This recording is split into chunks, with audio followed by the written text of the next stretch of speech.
أولئك مأواهم جهنم ولا يجدون عنها محيصا والذين آمنوا وعملوا الصالحات سندخلهم جنات تجري من تحتها الأنهار خالدين فيها أبدا وعد الله حقا ومن أصدق من الله قيلا صدق اللہ العظیم۔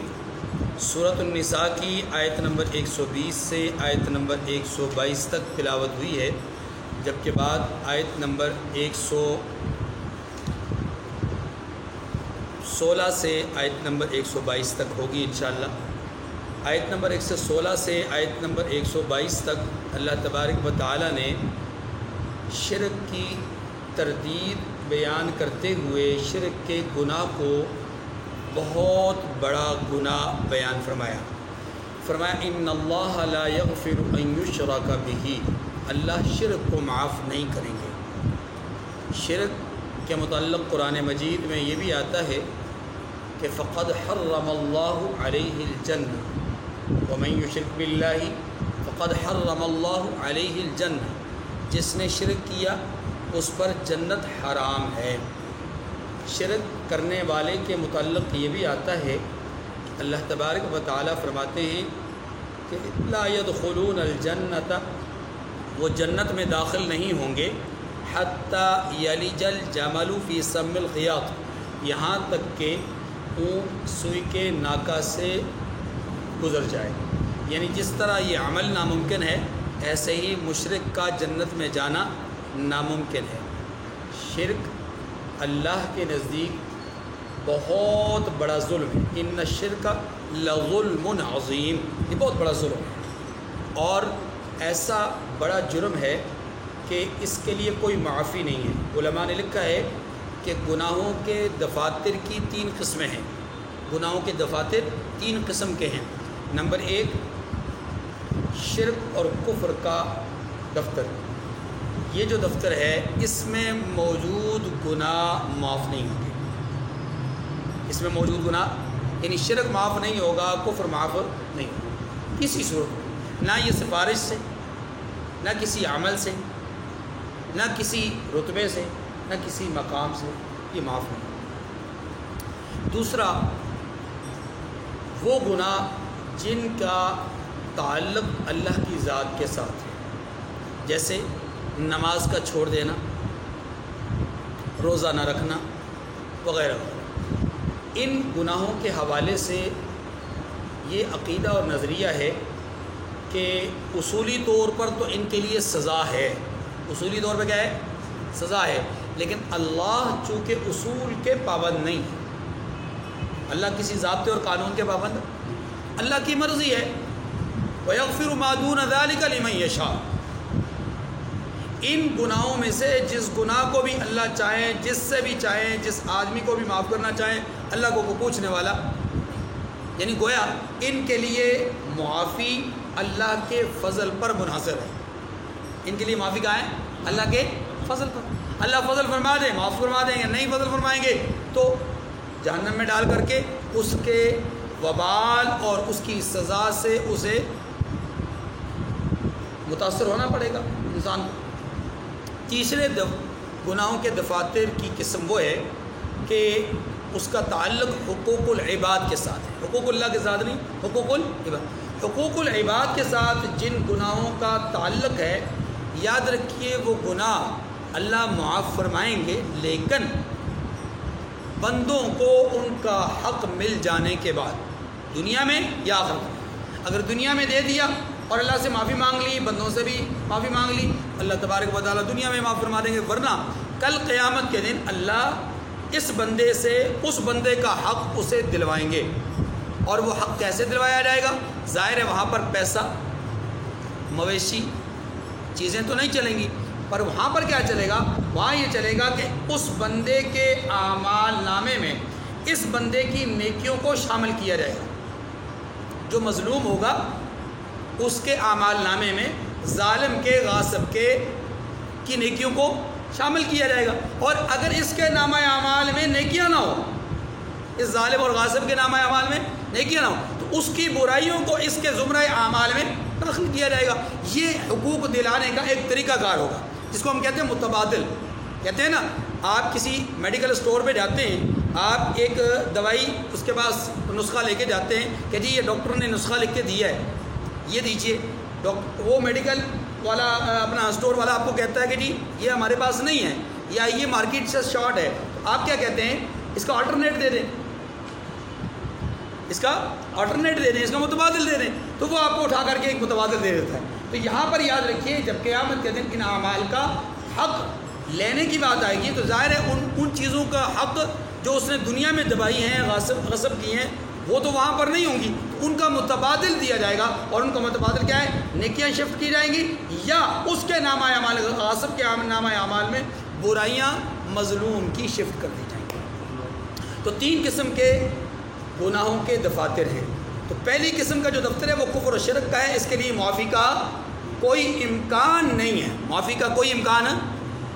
شرک کے متعلق یہ بات ذہن نشین فرما لیجئے کہ قرآن مجید نے اور احادیث مبارکہ نے اللہ تبارک و تعالیٰ کی ذات، صفات، اس کی قدرتوں کے حوالے سے شرک کی مختلف صورتیں بیان کی ہیں۔ کبھی لوگ شرک کرتے ہیں ذات میں، کبھی لوگ شرک کرتے ہیں اللہ کی صفات میں، کبھی لوگ شرک کرتے ہیں اللہ کی عبادت میں، کبھی شرک کرتے ہیں قسم کھانے میں، کبھی شرک کرتے ہیں مشیت میں۔ ماشاء اللہ و شیطان، جو اللہ چاہے اور جو آپ چاہیں۔ اللہ کے رسول صلی اللہ علیہ وسلم نے فرمایا کہ تو نے مجھے اللہ کا اجعلتنی ندا للہ، تو نے مجھے اللہ کا شریک بنا دیا۔ کیوں؟ اس لیے کہ تم نے یہ کہا کہ اللہ جو چاہے اور جو آپ چاہیں، تو میں اور اللہ، ہم دونوں کو آپ نے کیا کر دیا؟ برابر کر دیا مشیت میں۔ ایسا نہیں، ماشاء اللہ کہو۔ کیا کہو؟ جب بھی کہو تو ماشاء اللہ۔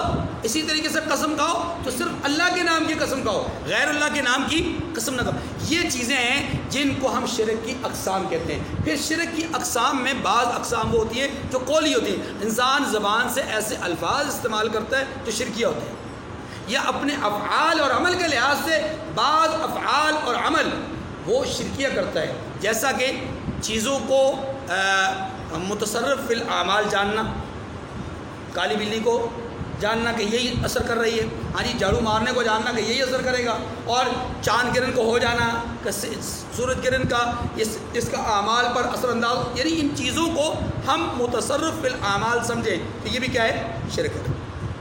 تو شرک کی یہ اقسام ہمارے سامنے اللہ تبارک و تعالیٰ فرماتے ہیں۔ اب آیت کریمہ کا ترجمہ پڑھ لیں۔ ان اللہ لا یغیر ما ان اللہ لا یغفر ان یشرک به ویغفر ما دون ذلک لمن یشاء ومن یشرک باللہ فقد ضل ضلالا بعیدا۔ فرمایا اللہ اس گناہ کو نہیں بخشے گا کہ کسی کو اس کا شریک بنایا جائے ذات میں۔ مشرک جو ہوتا ہے وہ اللہ کی ذات کو تسلیم کرتا ہے، وجود کا قائل ہوتا ہے، پھر ہی غیر کو اس کے ساتھ شریک بناتا ہے۔ غیر کی شرکت کا مطلب یہ ہے کہ کوئی ذات ہے جس کو شریک، اس کے ساتھ شریک ٹھہرایا جائے۔ وَيَغْفِرُ مَا دُونَ ذَلِكَ لِمَن يَشَاءُ، اور اس کے سوا جس کو چاہے گا بخش دے گا۔ وَمَن يُشْرِكْ بِاللَّهِ فَقَدْ ضَلَّ ضَلَالًا بَعِيدًا، اور جس نے اللہ کے ساتھ شریک بنایا وہ رستے سے دور جا پڑا۔ یہ جو جملہ ہے یہاں پر الگ ہے، جبکہ اسی سورہ مبارکہ کی آیت رکو نمبر 104 میں، آیت نمبر 118 غالباً، اس میں اللہ تبارک و تعالیٰ نے جو جملہ فرمایا وہ یہ فرمایا فَقَدِ افْتَرَىٰ إِثْمًا عَظِيمًا، کہ جو لوگ اللہ کے ساتھ شرک کرتے ہیں انہوں نے تحقیق کہ اللہ پر بہت بڑا جھوٹ باندھا۔ یہ جو جملہ یہاں پر کہا گیا فَقَدِ افْتَرَىٰ إِثْمًا عَظِيمًا، یہ اہل کتاب کے لیے کہا گیا کہ اہل کتاب اللہ پر جھوٹ باندھتے ہیں۔ آیت نمبر 48 ہے، وَمَن يُشْرِكْ بِاللَّهِ فَقَدِ افْتَرَىٰ إِثْمًا عَظِيمًا۔ یہ جو جملہ یہاں پر کہا گیا اس میں اور وہاں آیت نمبر 48 میں فرق کیا ہے؟ فرق اتنا ہے کہ وہاں پر اہل کتاب کا تعلق تذکرہ تھا، یہاں پر مشرکین مکہ کا ہے۔ اہل کتاب کا جو تعلق ہے وہ یاد رکھیں چونکہ صاحبان علم تھے اور ان کا اللہ کے ساتھ غیر کو شریک ٹھہرانا ایک حجت اور دلیل بن سکتا تھا، اس لیے کہا گیا ان کا یہ عمل اللہ پر جھوٹ باندھنے کے مترادف ہے۔ ان کا یہ عمل کیا ہے؟ کیونکہ ان کے عمل کو دیکھ کے لوگ کہیں گے کہ دیکھیں جی اہل کتاب یہ کر رہے ہیں، اس کا مطلب کوئی دلیل تو ہے نا۔ جیسے آج بھی کہتے ہیں وہ دیکھیے جی مولوی صاحب نے تو کیا ہے، فلاں مولوی صاحب نے تو کیا، وہ جو فلاں مسلک والے تو کر رہے ہیں، آخر وہ بھی تو صاحب علم ہے، وہ جو فلاں فرقہ کر رہا ہے وہ بھی تو صاحب علم ہے، ان کے پاس تو علم ہے نا جی، وہ بھی تو قرآن اور حدیث کی اور مختلف قسم کی عربی عبارتیں پیش کرتے ہیں۔ تو بات یہ ہے کہ یہ جو اہل علم ہونا ہے نا، یہ بعض اوقات حجت اور دلیل بن جاتا ہے. اسی لیے قرآن پاک نے وہاں پر کیا کہا کہ وہ اللہ پر جھوٹ باندھ رہے ہیں، اور یہاں پر کیا کہا کہ یہ لوگ گمراہی میں پڑے ہوئے ہیں. کیونکہ کافر، یہ مکہ کے کافر تھے، وہ اہل علم نہیں تھے، اہل کتاب نہیں تھے. ان کے پاس سوائے باپ دادا کی سینہ بسینہ آئی ہوئی بات کے سوا اور کچھ بھی نہیں تھا. اس لیے کہا گیا کہ وہ کیا ہے، گمراہی میں پڑے ہوئے ہیں. یہاں تک بات ہو گئی ختم. اب اگلی بات اسی کے ضمن میں قرآن پاک نے کیا سمجھائی کہ مشرک لوگ عورتوں کو پکارتے ہیں اور شیطان کی پوجا کرتے ہیں. دو باتیں کی، عورتوں کو پکارتے ہیں اور شیطان کی. عورتوں کو پکارنے کا مطلب کیا ہے؟ توجہ، مشرکین کا جو شرک ہے، جن کی یہ پوجا کرتے ہیں، جن دیوتاؤں کو یہ پوجتے ہیں یا جن دیویوں کو یہ پوجتے ہیں، ان میں سے، ان بتوں میں سے اکثریت بتوں کی وہ ہے کہ جو مؤنثات میں سے، یعنی ان کے نام مؤنث رکھے گئے ہیں، یا یہ کہ وہ کسی عورت کے نام پر ہیں یا کسی مؤنث کے نام پہ. مثال کے طور پر یہ جو لفظ لات ہے، عرب کے اندر مشہور بت تھا. یہ الہ کی مؤنث اس کو کہا جاتا تھا. جیسے اللہ الہ ہے نا، الہ معبود، معبود کی مؤنث لات. ایسے عزا یہ عزیز کی مؤنث، منات یہ منان کی مؤنث.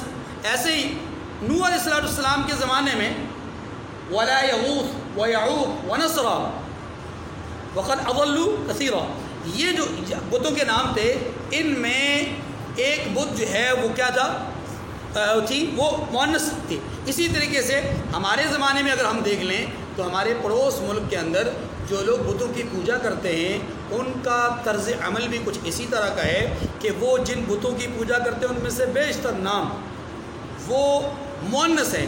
جیسے کالی ماتا، کالی چرن وغیرہ وغیرہ، فلانی دیوی فلانی دیوی، تو یہ سارے کے سارے نام کیا ہیں، مؤنث ہیں. تو اللہ تبارک و تعالیٰ فرماتے ہیں کہ یہ لوگ مؤنث کی پوجا کرتے ہیں یا مؤنث کو پکارتے ہیں، مؤنث کی پوجا کرتے ہیں. اور مؤنث کی پوجا کرنے کا ایک مفہوم یہ بھی ہے کہ یہ لوگ فرشتوں کو اللہ کی باندیاں کہا کرتے تھے، فرشتوں کو اللہ کی باندیاں کہا کرتے تھے. یہ بھی ایک قسم کی پوجا ہے. اور اپنے لیے مؤنث کو ناپسند سمجھتے تھے اور اللہ کے لیے مؤنث کو پسندیدہ چیز سمجھتے تھے. تو یہ ایک تصور ہے. اسی تصور کو قرآن پاک نے یہاں پر بیان کیا ہے کہ اتنے احمق اور بیوقوف لوگ ہیں کہ جس مؤنث کی صفت کو اپنے لیے ناپسند سمجھتے ہیں، اسی مؤنث کی پوجا بھی کرتے ہیں، اسی مؤنث کی پرستش بھی کرتے ہیں. جسے پسند نہیں کرتے اس کی پرستش کرتے ہیں. آج بھی اگر ہم اس کو ایک وسیع معنی میں اگر لے کر جائیں تو آج دنیا کے اندر جتنا قتل، خون ریزی، تصادم، فتنہ، فساد، شور و غل ہو رہا ہے، ان تمام چیزوں کے پیچھے بہت ساری وجوہات میں سے ایک بڑی وجہ زن ہے، عورت ہے، مؤنث ہے. اسی مؤنث کے پیچھے دنیا کے بہت سارے قتل و قتال ہو رہے ہیں، لڑائی جھگڑے ہو رہے ہیں، فتنے فساد ہو رہے ہیں. ہاں جی، مؤنث کا فتنہ ہے، مؤنث کا حسن ہے، مؤنث کے دل فریب نعرے ہیں، وہ ساری چیزیں اسی میں آ جاتی ہیں. اگلی بات، شیطان کی پوجا کرتے ہیں، مؤنث کو پکارتے ہیں، شیطان کی پوجا کرتے ہیں. یہ دوسری بات قرآن پاک نے کہی. شیطان کیا ہے؟ اللہ فرماتے ہیں لعنہ اللہ، اللہ کی اس پر لعنت ہو، اللہ کی اس کو. شیطان اور انسان ان دونوں کا روز اول سے مقابلہ ہے اور قیامت تک مقابلہ رہے گا. توجہ، آدم علیہ السلام کو اللہ تبارک و تعالیٰ نے جب تخلیق فرمایا تو تمام فرشتوں کو اللہ نے حکم فرمایا کہ اسجدوا لآدم، آپ کے سامنے ہے، آدم علیہ السلام کو سجدہ کرو. انہوں نے سب نے سجدہ کیا سوائے کس کے؟ ابلیس کے. ابا واستکبر وکان من الکافرین، اس نے انکار کر دیا اور تکبر کیا، اعراض کیا اور کافروں میں سے ہو گیا. اللہ تبارک و تعالیٰ نے اس سے پوچھا کہ تجھے کیا ہوا، کس چیز نے ما منع کا ان تسجد لما امرتک، جس کام کا میں نے حکم کیا، جس سجدے کا میں نے تجھے حکم کیا، اس سجدے سے انکار کس چیز نے تجھ سے کروایا؟ یعنی کون سی بات ایسی تھی جو تجھے اس طرف راغب کر گئی کہ تو سجدہ اس کو نہ کرے؟ اس نے کیا جواب دیا؟ خلقتنی من نار وخلقتہ من طین، مجھے تو نے آگ سے پیدا کیا، اسے تو نے مٹی سے پیدا کیا. اور آگ کی صفت ہے کہ آگ بلند ہوتی ہے، مٹی کی صفت ہے کہ مٹی پست ہوتی ہے. تو بلند پست کو، اونچا نیچے کو، اعلیٰ ادنا کو سجدہ نہیں کرتا. ہاں جی، یہ بات شیطان نے کی. اب جب شیطان نے یہ بات کر دی تو قرآن مجید کیا کہتا ہے؟ قرآن مجید کہتا ہے فَاهْبِطْ مِنْهَا، اب تو یہاں سے راندہ درگاہ ہو جا. اور دوسرے مقام پر آتا ہے ان علیک لعنتی الی یوم الدین، قیامت تک تجھ پر میری لعنت برستی رہے گی۔ یہ ساری باتیں قرآن پاک کی تفصیل کے اندر موجود ہیں۔ لیکن جو بات میں عرض کرنا چاہ رہا ہوں، شیطان اور انسان کا مقابلہ، جب شیطان نے یہ دیکھا کہ فبما اغویتنی، اس کی وجہ سے مجھے راندہ درگاہ بنایا گیا، اس کی وجہ سے میں گمراہ ہوا، اس کی وجہ سے میں ضلالت اور گمراہی کے دلدل میں پھنس گیا، اب وہ کیا کہتا ہے لأقعدن لهم صراطک المستقیم، میں ان کے راستے میں بیٹھ جاؤں گا اور انہیں بہکاؤں گا، انہیں ثم لآتینہم من بین ایدیہم ومن خلفہم وعن ایمانہم وعن شمائلہم، ان کے سامنے سے، ان کے پیچھے سے، ان کے دائیں سے، ان کے بائیں سے، ان پر وار کروں گا، ان پر وار کروں گا، اور ایسے وار کروں گا کہ حتی الامکان یہ مجھ سے بچ کر نہیں جائیں گے۔ ایسا زبردست مکار ہے کہ قرآن مجید نے اعلان کہہ دیا انہ لکم عدو مبین، یہ تمہارا کھلا دشمن ہے، انہ لکم عدو فاتخذوہ عدوا، یہ تمہارا دشمن ہے، اسے اپنا دشمن سمجھو، لا تتخذوا عدوی وعدوکم اولیاء، میرے اور اپنے دشمن کو اپنا دوست نہ بناؤ۔ اس میں انسان بھی ہیں، اس میں جنات بھی ہیں، ہاں جی، من الجنۃ والناس، جنات میں سے، انسانوں میں سے جو وسوسے پیدا کرنے والے، وہ سارے کے سارے انسان کے لیے کیا ہیں؟ خناس ہیں، انسان کے لیے کیا ہے؟ خناس، ان سے بچنا ہے، ان سے کیا کرنا ہے؟ بچنا ہے۔ اسی لیے قرآن پاک نے بڑے واضح الفاظ میں بات کہی ہے کہ اے انسانوں، یہ فلا تغرنکم، یہ تمہیں کہیں دھوکے میں نہ مبتلا کر دے، کہیں ایسا نہ ہو کہ تمہیں رسوا کر دے، کہیں ایسا نہ ہو کہ تمہیں گمراہی میں ڈال دے، اس لیے کہ یہ تمہارا دشمن ہے، اسے اپنا دشمن سمجھو۔ لہذا قرآن مجید کے اس واضح پیغام کے بعد اب انسان کی ذمہ داری بنتی ہے کہ انسان اسے اپنا دشمن جانے، اس لیے کہ یہ وہ دشمن، توجہ، دنیا کا جو دشمن ہوتا ہے ظاہری دشمن، اسے آپ کی باتیں متاثر کر سکتی ہیں، بڑے غور سے سنیے گا بات، دنیا کا جو دشمن ہوتا ہے اسے آپ اپنی باتوں سے متاثر کر سکتے ہیں، اپنی دھمکیوں سے زیر کر سکتے ہیں، اپنی نرم اور ملائم باتوں سے آپ اسے نرم کر سکتے ہیں، آپ اسے کوئی لالچ دے کر کے ورغلا سکتے ہیں، آپ اسے کسی کا خوف دلا کر کے متاثر کر سکتے ہیں، آپ اپنے عہدے اور منصب سے کام لے کر کے اسے اپنے موقف پر لا سکتے ہیں، آپ اسے اپنی بات منوانے میں کوئی بھی حربہ دنیا میں استعمال کریں تو وہ حربہ اور وہ طریقہ کار آمد ہو سکتا ہے، لیکن یہ وہ دشمن ہے کہ جس دشمن کو آپ دیکھ نہیں سکتے، یہ ہر طرف سے آپ پر وار کرے گا، من حیث لا ترونہ، سنا تم اسے دیکھ نہیں سکتے، یہ وہاں سے وار کرے گا جہاں سے تمہیں پتہ بھی نہیں چلے گا، جہاں سے پتہ بھی نہیں چلے گا۔ کیسے کیسے؟ یہ والدین کی صورت میں آ کر کے وار کرے گا، اولاد کی صورت میں آ کر کے وار کرے گا، بہن بھائیوں کی صورت میں آ کر کے وار کرے گا، پیر و مرشد کی صورت میں، عالم اور فقیہ کی صورت میں، ایک غیر عالم کی صورت میں، باس کی صورت میں، ملازم کی صورت میں، اپنے ہم نشین کی صورت میں، مختلف صورتوں میں، پھر انسانوں سے ہٹ کر یہ جانوروں کی صورتوں میں، مال مویشی کی صورت میں، یہ دنیا کی رنگینی کی صورت میں، سبز باغات کی صورت میں، مختلف انداز سے یہ آپ کو ورغلائے گا، آپ کو گمراہ کرنے کی کوشش کرے گا، من حیث لا ترونہ، آپ کو پتہ بھی نہیں چلے گا کہ یہ وہی ہے جو مجھے نظر آ رہا ہے یا وہ ہے جس کے متعلق کہا گیا ہے انہ لکم عدو، پتہ بھی نہیں چلے گا، پتہ بھی۔ اس لیے اس شیطان کو یعنی اس دشمن کو زیر کرنا بڑا مشکل کام، بڑا، لیکن ایک طریقہ ہے جو خالق و مالک نے بتایا ہے،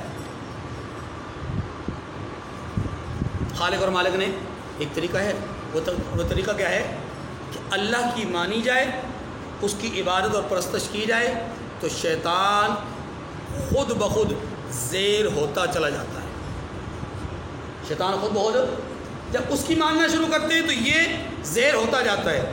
اسی لیے قرآن پاک نے کہا الا عبادی، میرے بندوں پر تیرا وار نہیں چلے گا، میرے بندوں پر تیرا وار کیوں؟ جو میری پرستش کریں گے، میری عبادت کریں گے، میری پوجا کریں گے، ان پر تیرا اثر نہیں ہوگا۔ تو یہاں تک تو بات کہی گئی کہ شیطان اور انسان، جو میں نے سمجھایا آپ کو تمہیدی طور پر، کہ شیطان اور انسان کا مقابلہ روز اول سے ہے، ازل سے یہ سلسلہ ہے، حق اور باطل کا ٹکراؤ ہے، اور یہ ٹکراؤ قیامت تک رہے گا، قیامت تک جب تک دنیا قائم ہے یہ ٹکراؤ رہے گا۔ ایسا نہیں ہو سکتا کہ آپ سے پہلے آپ کا دشمن مر جائے، آپ پہلے مریں گے دشمن بعد میں مرے گا، یعنی پوری دنیا فنا ہو جائے گی بعد میں شیطان مرے گا۔ اس سے معلوم یہ ہو کہ بڑا قوی، بڑا طاقتور اللہ نے اس کو ہمارا دشمن بنا رکھا ہے۔ لیکن اس دشمن کو زیر کرنے کا طریقہ اللہ کی عبادت، اس کی پرستش، تقوی اختیار کرنا ہے۔ اسی کے لیے اللہ تبارک و تعالیٰ مجھے اور آپ کو آگاہ فرما رہے کہ شیطان جو کہ ملعون ہے، اس نے تمہارے بارے میں کیا کہہ رکھا ہے؟ سنو، 4 باتیں۔ کتنی باتیں ہیں؟ 4 باتیں یا 5 باتیں۔ پہلی بات کیا ہے؟ شیطان نے پہلی بات کہی وَلَأُضِلَّنَّهُمْ، میں انسانوں کو گمراہ کروں گا، میں انسانوں کو بہکاؤں گا۔ وَلَأُضِلَّنَّهُمْ، میں انہیں بہکاؤں گا۔ یہ ہے عقائد کے اعتبار سے بات، یہ کس کے اعتبار سے؟ عقائد۔ وَلَأُضِلَّنَّهُمْ، عقائد کے اعتبار سے گمراہ کروں گا۔ وَلَأُمَنِّيَنَّهُمْ، دوسری بات یہ ہے کہ میں انہیں امیدیں دلاؤں گا، میں انہیں امیدیں دلاؤں گا۔ تیسری بات کیا ہے؟ وَلَآمُرَنَّهُمْ فَلَيُبَتِّكُنَّ آذَانَ الْأَنْعَامِ، کہ میں انہیں حکم کروں گا کہ وہ اپنے جانوروں کے کانوں کو چیریں اور انہیں غیر اللہ کے نام پہ چھوڑ دیں۔ اور وَلَآمُرَنَّهُمْ فَلَيُغَيِّرُنَّ خَلْقَ اللَّهِ، میں انہیں کہوں گا کہ وہ اللہ کی فطرت کو، اللہ کی بنائی ہوئی خلقت کو تبدیل کریں۔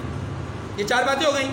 یہ 4 باتیں ہیں اللہ تبارک و تعالیٰ نے انسان کو اس کے جسمانی اعمال، اس کے ذہنی اعمال کے حوالے سے بیان کی۔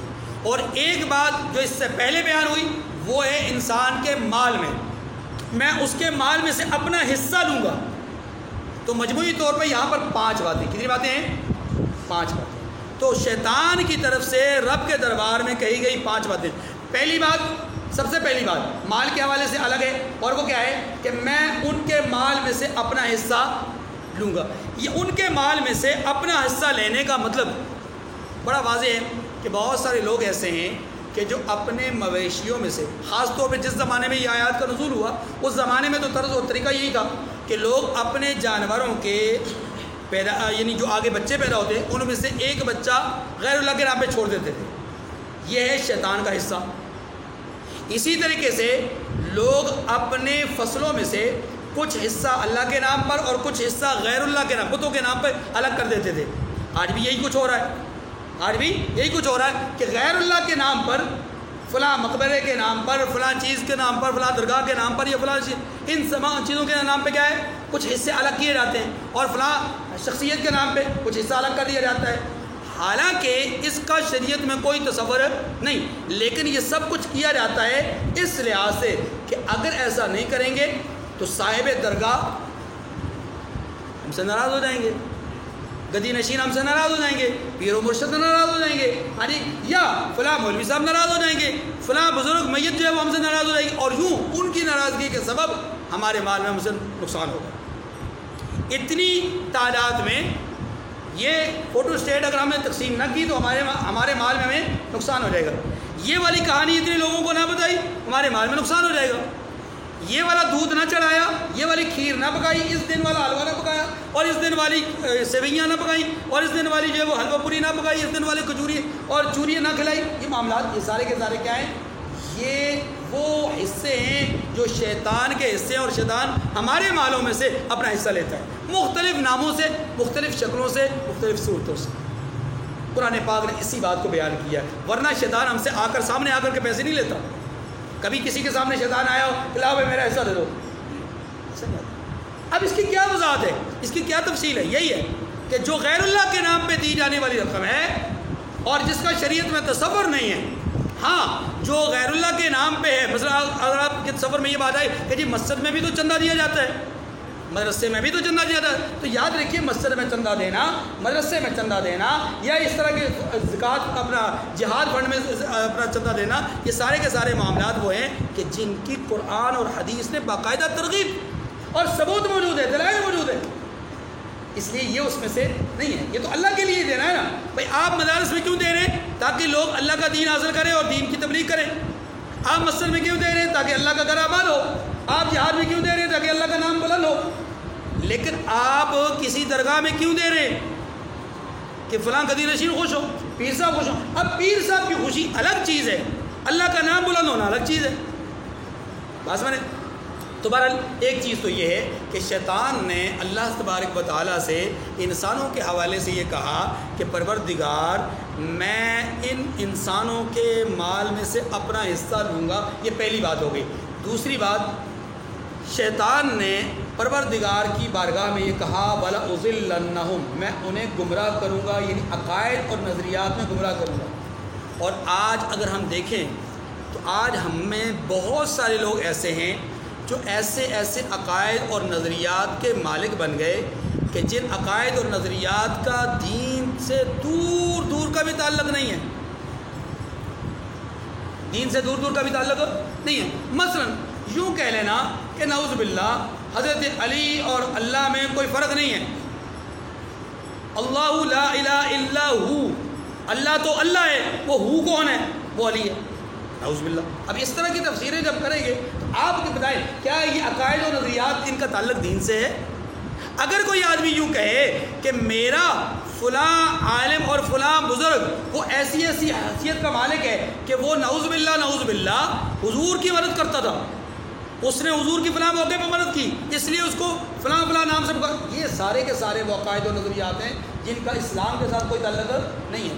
یاد رکھیے کہ اسلام اور دین وہی ہے جو رسول اللہ صلی اللہ علیہ وسلم نے واضح طور پر بیان کیا ہے، قرآن نے صراحت کے ساتھ بیان کیا ہے، یا صحابہ کرام نے جس کو واضح طور پر اختیار کیا ہے۔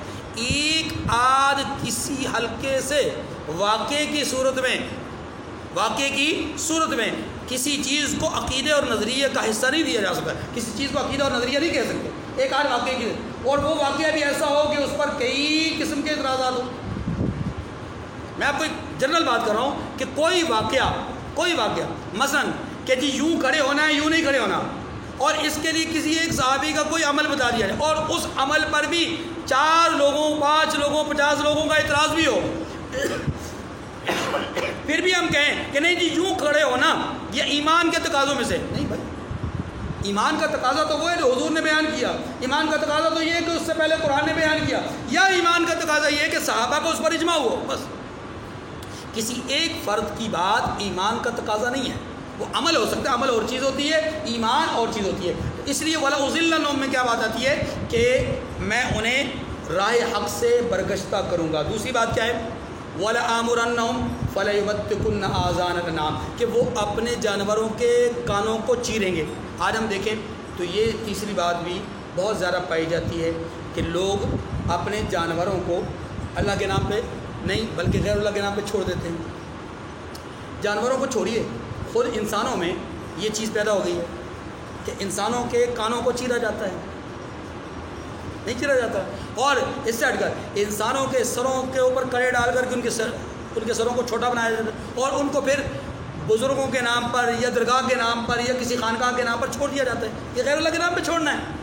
انسان جو کہ اشرف المخلوقات ہے اس کو غیر کے نام پر چھوڑ دینا یوں بولے اور وہ بیکاری بنا پھرتا رہے اور لوگوں کے سامنے بھیک مانگتا رہے، یہ اشرف المخلوقات کی توہین کے ساتھ ساتھ اللہ تبارک و تعالیٰ کے بنائی ہوئی اس مخلوق اشرف المخلوقات کو یوں سمجھ لیجئے کہ جانوروں جیسا رتبہ دینا ہے۔ جیسے جانوروں کو مشرکین کھلا چھوڑ دیتے تھے ایسے انسانوں کو بھی کھلا چھوڑ دیا جائے، یہ تیسری بات ہوگی۔ چوتھی بات کیا ہے؟ چوتھی بات یہ ہے کہ میں انہیں امیدیں دلاؤں گا، ولا امنین، میں انہیں امید آرزویں دلاؤں گا۔ دیکھیے شیطان کی طرف سے امیدوں اور آرزوؤں کا حال یہ ہے کہ ہم میں سے بہت سارے لوگ ایسے ہیں جو صرف امیدوں پہ ان کی دنیا قائم ہے، امیدوں پہ ان کی کیسی امیدیں؟ وہ ایک چھوٹا سا عمل کرتے ہیں، مہینے کے بعد 4 مہینے کے بعد سال کے بعد 6 مہینے کے بعد ایک چھوٹا سا عمل کرتے ہیں، خواہ وہ پکا کر کھلانے کی صورت میں ہو، خواہ وہ کچھ تقسیم کرنے کی صورت میں ہو، خواہ وہ کچھ دینے کی صورت میں ہو، کر لیتے ہیں اور کر لینے کے بعد کیا سمجھتے ہیں؟ بس ہم بخشے گئے۔ یہ جو آرزو، یہ جو امید، یہ جو آس ہے، یہ آس یہ امید انسان کو تباہ کر دے۔ وَهُمْ يَحْسَبُونَ أَنَّهُمْ يُحْسِنُونَ صُنْعًا، انسان یہ سمجھتے ہیں کہ وہ کوئی اچھا کام کر رہے ہیں جبکہ اللہ کے نزدیک وہ اچھا کام ہوتا نہیں ہوتا۔ یہ امیدوں پر شیطان نے۔ پھر پانچویں اور آخری بات یہ ہے کہ شیطان نے انسان کے اندر فطرت کو تبدیل کرنے کا ایک جذبہ پیدا کر دیا ہے۔ فطرت کو تبدیل کرنے کے حوالے سے بہت ساری باتیں چند ایک باتیں میں آپ سے عرض کر دیتا ہوں۔ نمبر 1، جیسے مثال کے طور پر بہت سارے مرد یا بہت ساری عورتیں اپنے وجود کے اندر کہیں کوئی گڑھا کھدوا کر کے اندر کوئی رنگ بھر دیتے ہیں، تل بنواتے ہیں یا کچھ اس طرح، یہ سارا یہ کیا ہے؟ فطرت کو تبدیل کرنا ہے۔ کوئی عورت اپنے بالوں کی ان بموں کو جو ہے وہ اندر سے بال نکلوا کر کے اس کو پتلا اور باریک کروا دے، یہ بھی کیا ہے؟ فطرت کو تبدیل کرنا ہے۔ اسی طریقے سے کسی مرد کا اپنے کان کو چھتوا کر کے اس میں بالیاں پہننا، یہ کیا ہے؟ فطرت کو تبدیل کرنا ہے۔ یا کسی مرد کو خصی بنا دینا، یہ کیا ہے؟ فطرت کو تبدیل کرنا ہے۔ یا عمل لواطت، یہ فطرت کو تبدیل کرنا ہے۔ مرد کا عورتوں کی مشابہت اختیار کرنا یا عورتوں کا مرد کی مشابہت اختیار کرنا، یہ بھی کیا ہے؟ فطرت کو تبدیل کرنا ہے۔ ہم جنس پرستی، یہ بھی کیا ہے؟ فطرت کو تبدیل کرنا ہے۔ اسی طریقے سے یعنی عورتوں کا یہ جو ایک دوسرے کو بال دینے کا معاملہ ہے کہ ایک عورت کے بال دوسری عورت کو پہنا دیے جائیں، یعنی اس کو لگوا دیے جائیں اور اس کو پینٹی، یہ سارا کچھ کیا ہے؟ فطرت کو تبدیل کرنے کا معاملہ ہے۔ یاد رکھیے، فطرت کی تبدیلی کا عمل جو شخص بھی کرتا ہے اللہ کی اس پر لعنت ہوتی ہے، اللہ کی اس پر بڑی سخت۔ تو شیطان انسان کو گمراہ کرتا ہے، یہ اس کے عزائم ہیں۔ کیسے عزائم ہیں؟ کہ وہ کہتا ہے کہ لَأَقْعُدَنَّ لَهُمْ صِرَاطَكَ الْمُسْتَقِيمَ، اور مختلف راستوں سے وہ گمراہ کرتا ہے، امیدیں دلا کر گمراہ کرتا ہے، رائے حق سے بھٹکا کر کے گمراہ کرتا ہے، ان کی اندر فطرت کی تبدیلی کا جذبہ پیدا کر کے گمراہ کرتا ہے، ان کے اندر ان کے جانوروں کو کھلا چھوڑنے کا، انسانوں کو غیر اللہ کے راہ پہ کھلا چھوڑنے کا، یا مختلف اس قسم کے جذبات پیدا کر کے وہ ان میں کیا کرتا ہے؟ رائے حق سے برگشتہ کرنے کا جو اپنا عزم ہے اس کو پورا کرنے کی کوشش کرتا ہے۔ لیکن اللہ کیا کہتے ہیں؟ اللہ کہتے ہیں ان کید الشیطان کان ضعیفا، شیطان کی تدبیریں ساری کمزور ہے، کرتا ہوا بڑی کوششیں لیکن اس کی تدبیریں۔ ایک متقی اور پرہیزگار زندگی گزار لو۔ اگر تمہاری زندگی تقوی اور پرہیزگاری والی ہوگی تو پھر شیطان تمہارے اوپر کامیاب نہیں ہو سکتا۔ دیکھیے فرمایا کہ ان یدعون من دونہ الا اناسا، یہ جو اللہ کے سوا پرستش کرتے ہیں تو عورتوں ہی کی کرتے ہیں، اور پکارتے ہیں تو شیطان سرکشی کو پکارتے ہیں۔ لعنہ اللہ، جس پر اللہ نے لعنت کی ہے، کس پر؟ شیطان پر، کہ شیطان پر اللہ تبارک و تعالیٰ نے لعنت کی ہے۔ اور فرمایا کہ وقال لأتخذن من عبادک نصیبا مفروضا، یہ لعنتی اللہ کے دربار میں کہتا ہے کہ میں تیرے بندوں سے ایک مقرر حصہ لیا کروں گا، ان کے مال میں سے ایک مقرر حصہ، یہ پہلی بات ہے، ان کے مالوں میں سے مقرر حصہ لینے کا تفصیل میں نے آپ کے سامنے عرض کر دی۔ نمبر 2، وَلَأُضِلَّنَّهُمْ، میں ان کو گمراہ کرتا رہوں گا۔ کیا مطلب؟ عقائد اور نظریات کے اعتبار سے انہیں گمراہ کرتا رہوں گا۔ نمبر 3، وَلَأُمَنِّيَنَّهُمْ، اور میں انہیں امیدیں دلاتا رہوں گا۔ یہ امید ہی تو ہے جس نے عورتوں کو گھروں سے نکال کر بازاروں میں لا کھڑا کر دیا، اور آزادی مارچ کے نام پر انہیں دل فریب نعرے لگانے پر مجبور کر دیا۔ امیدیں ہی تو ہے نا، یہ امید ہی تو ہے کہ جس کی بنیاد پر آج کا نوجوان وہ بجائے دین کی طرف آنے کے دنیا کی طرف جا رہا ہے۔ وہ سمجھتا ہے کہ اگر دنیا ہماری مضبوط ہوگی تو دین تو ویسے ہی دل کے ساتھ اس کا تعلق ہے، ہمارا دین بھی مضبوط ہو جائے گا، کوئی مشکل کام نہیں ہے۔ یہ امید ہی تو ہے کہ جس کی وجہ سے انسان اپنے ماں باپ کو چھوڑ کر کے معاشرے میں دوسرے لوگوں کو ماں باپ پر ترجیح دیتا ہے، اپنے بھائیوں کو چھوڑ کر کے اپنے دوستوں کو ان پر ترجیح دیتا ہے۔ یہ امید ہی تو ہے۔ وَلَأُمَنِّيَنَّهُمْ، امیدیں دلاتا رہوں گا۔ دینی اقدار پر اعتراض ہے، داڑھی پر اعتراض ہے، نماز کے فلسفے پر اعتراض ہے، حدود اللہ پر اعتراض ہے، یہ سارا کا سارا کیا ہے؟ امیدیں۔ وَلَأَمُرَنَّهُمْ، اور تیسری بات کیا ہے کہ میں انہیں حکم کروں گا کہ فَلَيُبَتِّكُنَّ آذَانَ الْأَنْعَامِ، کہ وہ جانوروں کے کان چیرتے رہیں، یعنی جانوروں کو کھلا چھوڑ دیں۔ جیسے ہمارے ہاں ایک چیز اور بھی ہے کہ لڑکوں کے یا مردوں کے بالوں میں سے سر میں چوٹی چھوڑ دی جاتی ہے، ادھر سے آگے سے چوٹی چھوڑ دی جاتی ہے۔ اور یہ چوٹی چھوڑی کی جاتی ہے کیوں؟ ایک نظریے کے تحت، ایک سوچ کے تحت، اور یہی چیز تو ہے کہ غیر اللہ کے نام پہ کھلا چھوڑ دینا۔ وَلَآمُرَنَّهُمْ فَلَيُغَيِّرُنَّ خَلْقَ اللَّهِ، اور میں انہیں حکم کروں گا کہ وہ اللہ کی بنائی ہوئی خلقت کو تبدیل کریں، یعنی فطرت کو تبدیل کریں، اور فطرت کو تبدیل کرنے کے حوالے سے بہت ساری صورتیں میں نے آپ کے سامنے ذکر کی ہیں۔ وَمَن يَتَّخِذِ الشَّيْطَانَ وَلِيًّا مِّن دُونِ اللَّهِ فَقَدْ خَسِرَ خُسْرَانًا مُّبِينًا، اور جس شخص نے اللہ کو چھوڑ کر شیطان کو دوست بنایا وہ صریح نقصان میں پڑ گیا۔ یعدہم ویمنیہم، وہ ان کو وعدے دیتا ہے اور امیدیں دلاتا ہے، یعنی شیطان سے دوستی کا انجام کیا ہے؟